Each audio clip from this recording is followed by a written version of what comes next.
I am Ferdinand Marcos, and I am the President of the Republic of the Philippines.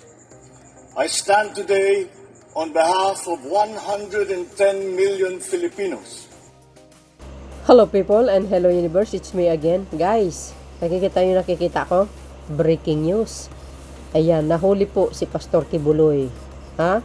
Oh, sabi ko sa inyo alam nyo, ang Panginoon hindi po natutulog. Siguro, na-touch niya ang puso ni Kibuloy na sumuko or sadyang talagang nahuli siya. Hindi natin alam ang buong detalyado kung paano siya nahuli. So, kudos kay General Torre na talagang nagpupursigi. Malakas ang kanyang radar na talagang si Kibuloy ay nasa compound lang ng QGC. Kaya kudos sa mga pulis and of course, sa ating pamahalaan, ang batas talaga, no? Pag umiiral, wala kang takas no?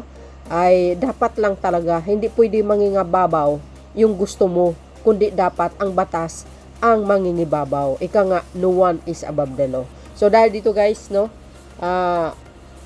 i-update ko lang sa inyo ito para nang sa ganun ma-inform yung ating mga kababayan na talagang nahuli si Pastor Kibuloy. Sabi guys ng People's Tonight's breaking news, nasa kustodiya ng Philippines National Police PNP ang puganting leader na Kingdom of Jesus Christ KOJC matapos matuntun ng search arresting team ang kanyang kinaroroonan sa loob ng KOJC compound sa Davao City ayon sa mapagkatiwalaang source. Ayan guys hindi po peke ito legit ito. Bakit? Ito.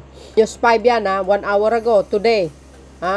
September 8, 2024, ayon sa post sa FB ni Department of the Interior and Local Government, DILG Secretary Benhur Abalos, ngayong linggo, September 8, nahuli na ang puganting si Apollo Kibuloy. Patuloy ang nangangalap ng karagdagang impormasyon ukol dito para malalaman natin guys sa mga karagdagang mga impormasyon. Wala pa tayong nakikita, no, na talagang paano siya nahuli. Either sumuko or either talagang nahuli siya. Hindi natin alam mga kababayan. Basta ang importante para ipaalam natin po sa lahat na si Pastor Kibuloy ay nahuli na. Well, sabi niya naman, 'di ba? Due process, kailangan sa korte.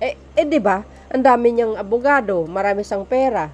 Harapin niya. Kayang-kaya niyang harapin 'yun. Patunayan niya talaga, sabi nga ng Pangulong Marcos Jr., patunayan na hindi siya nagkasala. Kaya nga tama naman yung sinabi ng Pangulo. Hindi mo na kailangan na magtago. Patunayan mo. Di ba? Na kung talagang wala kang pagkakasala, simple lang. Dahil dito mga kababayan, masasabi natin God is good.